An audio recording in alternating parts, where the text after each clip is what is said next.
guys, welcome back di YouTube channel aku di Edukasi.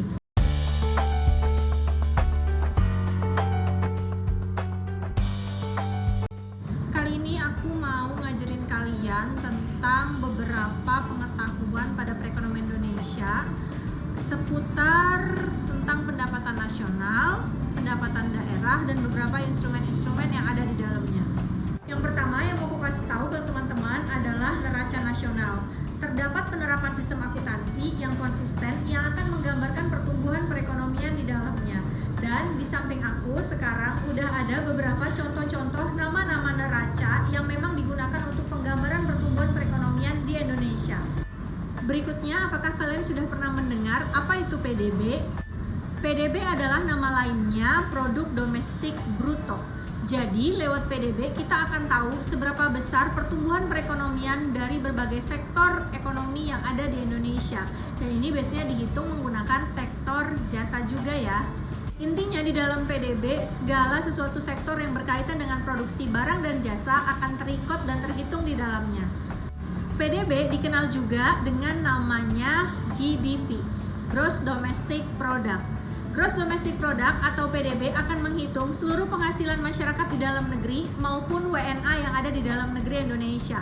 Yang berikutnya adalah GNP, Gross National Product. Ini juga sama perhitungan dari jumlah sektor perekonomian atau yang termasuk dalam produksi barang dan jasa. Namun kalau yang ini, walaupun orang Indonesia ada di luar negeri juga bisa termasuk hitungannya si GNP ya teman-teman. GNP dan juga GDP dihitung dalam masa 1 tahun tertentu. Berikutnya kita kenal sama yang namanya NNP atau nama lainnya adalah Net National Product. NNP rumusnya adalah GDP dikurangi dengan penyusutan modal. Berikutnya kita kenalan sama yang namanya NNI, Net National Income. Untuk mendapatkan nilai NNI, kita dapat menghitung terlebih dahulu NNP dan kemudian dikurang dengan jumlah pajak tidak langsung. Yang berikutnya adalah PI, yaitu Personal Income. Cara mendapatkan Personal Income dengan rumus NNI ditambah dengan transfer payment, kemudian dikurangi dengan iuran, laba, dan juga pajak sebagai rumus berikut. Dan istilah yang terakhir adalah DI, Disposable Income, yaitu income yang real yang akan siap digunakan untuk konsumsi maupun saving bagi seorang konsumen. Nah teman-teman, PDB atau JNP itu banyak macamnya. Saya akan berikan tautan website sebagai berikut. Jadi teman-teman tinggal bisa lihat aja ada beberapa sektor atau indikator yang dapat menghitung PDB atau JNP tersebut. Untuk mengatur perekonomian, pemerintah menggunakan beberapa instrumen, yaitu ada instrumen kebijakan fiskal dan juga instrumen kebijakan moneter. Kedua instrumen ini bekerja yang akan mengatur pertumbuhan perekonomian, di mana kalau fiskal itu dari segi penerimaan dan pengeluaran pemerintah atau menggunakan instrumen APBN, sementara kalau menggunakan kebijakan moneter itu menggunakan instrumen-instrumen yang ada di bank sentral atau di Indonesia kita sebutnya di Bank Indonesia ya.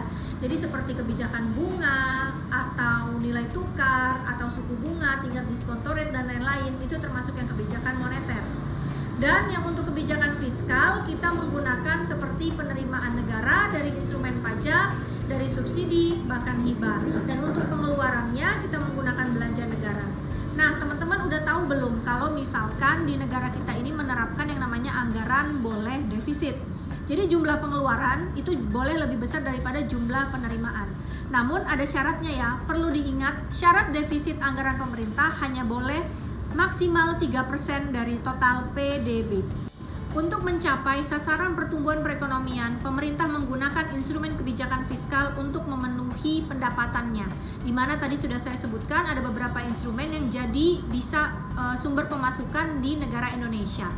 Namun juga pemerintah harus memikirkan beberapa biaya-biaya pengeluaran. Jangan keasikan expanding, nanti ujung-ujungnya kita tidak mampu untuk menutupi defisit tersebut. Pada kebijakan fiskal, sumber pemasukan negara yang paling terbesar adalah pajak. So that's why kenapa masyarakat di Indonesia selalu digembar-gemborkan untuk rajin membayar pajak. Karena pajak merupakan salah satu penghasilan terbesar yang ada di Indonesia. Untuk instrumen moneter, pemerintah juga bekerja sama dengan pihak perbankan, baik itu bank sentral, bank umum maupun bank milik swasta. Jadi pemerintah mengatur sebagaimana caranya inflasi itu tidak begitu tinggi, konsumen tidak begitu banyak konsumsi, bahkan nilai tukar dijaga sebagaimana mungkin nilainya tetap aman, tidak mudah terdepresiasi, sampai dengan pengaturan suku bunga agar mampu menarik investor untuk mau berinvestasi di Indonesia. Nah teman-teman, kalau misalkan jumlah uang itu beredar, jumlah uang beredar itu terlalu banyak maksud saya. Jadi ini merupakan salah satu instrumen moneter yang harus dimainkan adalah meningkatkan suku bunga di perbankan agar masyarakat jadi jauh lebih banyak menabung dan menurunkan angka jumlah uang beredar sehingga nilai konsumsi juga bisa turun.